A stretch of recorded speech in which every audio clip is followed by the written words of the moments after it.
Welcome back to ബ്രമാക് and this is GS. നമ്മുടെ Audi ടിറ്റിയുടെ വിശേഷങ്ങളിലേക്ക് ആണ് നമ്മൾ പോകുന്നത് വീണ്ടും. അപ്പോ കണ്ടല്ലോ, UK ഓട്ടം ആയി കഴിഞ്ഞിരിക്കുന്നു. ഓട്ടം സീസൺ ആയി. അതാണ് ഫുള്ള് കരിയിലയും മഞ്ഞപ്പും പച്ചപ്പൊക്കെ മാറി കണ്ടോ, ഇങ്ങനെ ഒരു മഞ്ഞപ്പിലേക്ക് പൊക്കോണ്ടിരിക്കുകയാണ്. അപ്പൊ കഴിഞ്ഞ വീഡിയോ ഞാൻ പറഞ്ഞ പോലെ ഈ വീഡിയോയില് നമ്മുടെ ഔഡി ടിറ്റിയുടെ എക്സോസ്റ്റിന്റെ വിശേഷങ്ങളും, പിന്നെ ഞാൻ പറഞ്ഞിട്ടുണ്ട് ഈ കാർ നമുക്ക് കിട്ടിയത് ഒരു ട്രാക്കിൽ യൂസ് ചെയ്തിരുന്ന കമ്പനിയിൽ നിന്നാണ്. അപ്പോ നമ്മൾ എന്ത് ചെയ്യുന്നു, ഈ കാറിനെ വീണ്ടും തിരിച്ച് ട്രാക്കിലേക്ക് കൊണ്ടുപോകാൻ നോക്കുവാണ്. പറ്റുമോന്നറിയില്ല. പറ്റുമെങ്കിൽ ഈ വീഡിയോയുടെ എൻഡിൽ അത് ഞാൻ ആഡ് ചെയ്യും, ഇല്ലാന്നുണ്ടെങ്കിൽ അതുണ്ടാവില്ല. ഓക്കെ, താടിയൊക്കെ പോയി. താടിയിൽ ഞാനൊരു താജ്മഹൽ പണിയാൻ നോക്കിയതാണ്. 3G ആയി, കുഴപ്പമില്ല. ഓക്കെ, അപ്പൊ വീഡിയോയിലേക്ക് പോവാം. സ്കോർപിയൻ എക്സോസ്റ്റ് ആണ് ഈ കാറിൽ ഫിറ്റ് ചെയ്തിരിക്കുന്നത്. കാറ്റലറ്റിക് കൺവേർട്ടർ ഡിലീറ്റ് ചെയ്തിട്ടുള്ള എക്സോസ്റ്റ് ആണ്. പിന്നെ ഡൗൺ പൈപ്പ് മുതൽ എല്ലാം മാറിയിട്ടുണ്ട്. വാൽവ്ട്രോണിക് സിസ്റ്റം ആണ് വരുന്നത്, അതായത് ഓപ്പൺ ചെയ്യാനും ക്ലോസ് ചെയ്യാനും പറ്റും വാൽവ്. സ്കോർപിയൻ എക്സോസ്റ്റിന്റെ ശബ്ദം കേൾപ്പിച്ചു തരാം. ഇതിനടുത്തൊന്നും എനിക്ക് നിൽക്കാൻ പറ്റില്ല, ചെവിക്കല്ല് പൊട്ടിപ്പോവും. ഞാൻ നിങ്ങളെ കേൾപ്പിച്ചു തരാം ഇച്ചിരി ദൂരത്ത് നിന്നിട്ട്.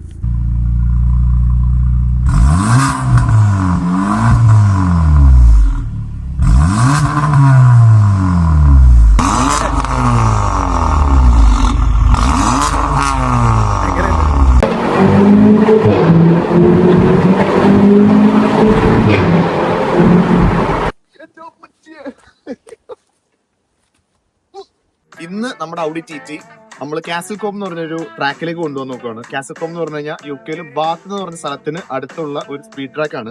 നമ്മുടെ സ്വന്തം വണ്ടികൾ, രജിസ്റ്റേർഡ് ആയിട്ടുള്ള വണ്ടികൾ, ലൈസൻസ് ഉണ്ടെങ്കിൽ നമുക്ക് അവിടെ കൊണ്ടുപോയിട്ട് സ്പീഡ് ട്രാക്കിൽ യൂസ് ചെയ്യാം. അത് മാത്രമല്ല, കൂടാതെ അവർ ഒരുപാട് ഈവന്റ്സ് ഒക്കെ നടത്താറുണ്ട്. ഔഡി ടിറ്റിയുടെ തന്നെ സ്പെസിഫിക് ആയിട്ടുള്ള റേസുകൾ നടത്താറുണ്ട്. എല്ലാം പേയബിൾ ആണ്. നമുക്ക് ഒരു ദിവസം അതിൽ ട്രാക്ക് യൂസ് ചെയ്യണമെങ്കിൽ നമ്മൾ ഇന്ന രൂപ അല്ലെങ്കിൽ പൗണ്ട് നമ്മൾ അവിടെ അടയ്ക്കേണ്ടതായിട്ടുണ്ട്. പിന്നെ ഫുൾ ട്രാക്കിന്റെ ഡിസ്റ്റൻസ് എന്ന് പറഞ്ഞാൽ 1.85 മൈൽസ് ആണ്. നിങ്ങൾക്ക് അറിയാമെന്നറിയില്ല, UK എല്ലാം മൈൽസ് പെർ അവർ ആണ്. നമ്മുടെ നാട്ടിലെ പോലെ കിലോമീറ്റർ പെർ അവർ അല്ല. കിലോമീറ്റർ പെർ അവർ ആണ്. 1.85 എന്ന് പറഞ്ഞു കഴിഞ്ഞാൽ ഏകദേശം ഒരു 3 കിലോമീറ്റർ അടുപ്പിച്ച് നീളമുള്ള ട്രാക്കാണ്.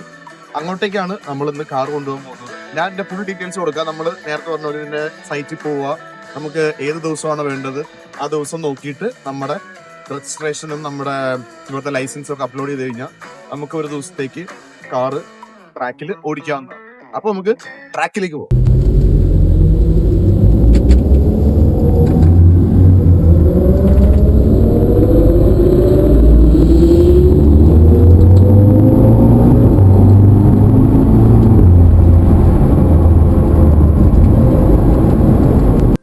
സ്പീഡ് ട്രാക്കിൽ നമ്മൾ വണ്ടി കൊണ്ടുപോകുമ്പോൾ ചില സ്പെഷ്യൽ ഇൻസ്ട്രക്ഷൻസ് നമ്മൾ അറിഞ്ഞിരിക്കണം. അതിന് പ്രത്യേകമായിട്ട് അവര് കാസിൽ കോമ്പുകാര് നമുക്ക് 1 hour ഒരു ഇൻസ്ട്രക്ഷൻ ക്ലാസ് തരും. ആ ക്ലാസ്സിൽ എന്തൊക്കെയാ പറയുന്നതെന്ന് പറഞ്ഞു കഴിഞ്ഞാൽ എഞ്ചിൻ സൈസ്, എഞ്ചിന്റെ പവർ എത്രയാണ്, അതൊക്കെ അനുസരിച്ച് നമ്മളെ ഇന്ന ദിവസം നമ്മൾ സെലക്ട് ചെയ്യുന്ന ദിവസത്തിൽ ടൈം സ്ലോട്ടുകൾ ഉണ്ടാവും. ആ ടൈം സ്ലോട്ട് അനുസരിച്ച് നമ്മളെ അവർ കാറ്റഗറൈസ് ചെയ്യും. ആ സ്ലോട്ടിൽ നമുക്ക് വണ്ടി ഓടിക്കാൻ പറ്റുള്ളൂ. കാരണം ഇപ്പൊ നമ്മളിപ്പോ ഒരു ഫെറാറി അല്ലെങ്കിൽ ലംബോർഗിനി അതിന്റെ കൂടെ ഒന്നും നമുക്ക് നമ്മുടെ ഇപ്പോൾ ഔഡി ടിറ്റി എന്ന് പറഞ്ഞാൽ 2 ലിറ്റർ ആണ്. മറ്റേന്നൊക്കെ പറയുമ്പോഴത്തേക്കും V6, V8 അത്രയും പവറുള്ള വണ്ടികളുടെ കൂടെ നമുക്ക് കമ്പീറ്റ് ചെയ്യാൻ പറ്റില്ല. അത് ചിലപ്പോൾ ആക്സിഡന്റിനൊക്കെ കാരണമായേക്കാം. അവരത്രയും സ്പീഡിൽ പോകുന്നു, നമ്മൾ അതിൽ അത്ര സ്പീഡിൽ പോകാൻ പറ്റില്ല. അങ്ങനത്തെ കാരണങ്ങൾ കൊണ്ട് നമ്മളെ കാറ്റഗറൈസ് ചെയ്ത് ഇന്ന സ്ലോട്ട് നമ്മുടെ തരക്കാർക്കൊത്ത വണ്ടികളുടെ കൂടെ നമ്മളെ വിടുള്ളൂ. ഭാഗ്യം ഇല്ലെങ്കിൽ നമ്മൾ ചമ്മിപ്പോയാന്. ട്രാക്ക് ഡേ നമുക്ക് 1 hour ഒരു ഇൻസ്ട്രക്ഷൻ ക്ലാസ് ഉണ്ടെന്ന് ഞാൻ പറഞ്ഞില്ലേ. ആ ഇൻസ്ട്രക്ഷൻ ക്ലാസ്സിൽ നമുക്ക് പറയുന്നതെന്ന് പറഞ്ഞു കഴിഞ്ഞാൽ നമുക്ക് വെർബലി കമ്മ്യൂണിക്കേഷൻ ഒന്നുമില്ല. ട്രാക്കിൽ ഫുള്ള് ഹാൻഡ് സിഗ്നൽസ്, ഫ്ലാഗ്സ്, അതായത് ഇപ്പൊ എന്തെങ്കിലും ആക്സിഡന്റ് നടന്നു കഴിഞ്ഞാൽ റെഡ് ഫ്ലാഗ് നമ്മൾ സ്റ്റോപ്പ് ചെയ്യുമ്പോഴത്തേക്കും കണ്ടിട്ടുണ്ടാവുമല്ലോ, മറ്റേ കറുപ്പും വെള്ളയും കൂടെ ഉള്ള നമ്മുടെ ചെസ്സിന്റെ ബോർഡ് പോലത്തെ ഒരു ഫ്ലാഗ്. പിന്നെ green flag, yellow flag, orange flag, അങ്ങനെ ഒരുപാട് സാധനങ്ങളുണ്ട്. ഓറഞ്ച് എന്നൊക്കെ പറഞ്ഞു കഴിഞ്ഞാൽ സ്മോക്ക് ഒക്കെ വന്നു കഴിയുമ്പോൾ നമുക്ക് വിസിബിലിറ്റി കുറഞ്ഞു കഴിയുമ്പോഴാണ് ഓറഞ്ച് ഫ്ലാഗ്. യെല്ലോ ഫ്ലാഗ് എന്ന് പറഞ്ഞു കഴിഞ്ഞാൽ മഴ പെയ്യാൻ തുടങ്ങി. അങ്ങനെ ഒരുപാട് സംഭവങ്ങളുണ്ടെന്ന് ഈ ക്ലാസ്സിന് ചെന്നപ്പോഴാണ് മനസ്സിലായത് തന്നെ. പിന്നെ നമുക്ക് അവർ തരുന്നതെന്ന് പറഞ്ഞാൽ ഹെൽമെറ്റ് തരും, ഗ്ലൗസ് തരും, ജാക്കറ്റ് വേണം. അതെല്ലാം സ്പെഷ്യൽ നമ്മുടെ സേഫ്റ്റിയുടെ ഭാഗമായിട്ടുള്ള ഇതാണ്, അതൊക്കെ അവർ തരും. അങ്ങനത്തെ ഒരു 1 hour ക്ലാസ് അറ്റൻഡ് ചെയ്തിട്ടാണ് നമ്മൾ ട്രാക്കിലേക്ക് പോകുന്നത്. പിന്നെ അങ്ങോട്ട് അടിച്ച് പൊളിക്കുക നമ്മുടെ ഒരു എക്സ്പീരിയൻസും നമ്മുടെ ഡ്രൈവിംഗ് സ്കില്ലും വെച്ചിട്ട്. അപ്പൊ നമുക്ക് ട്രാക്കിലേക്ക് പോകാം.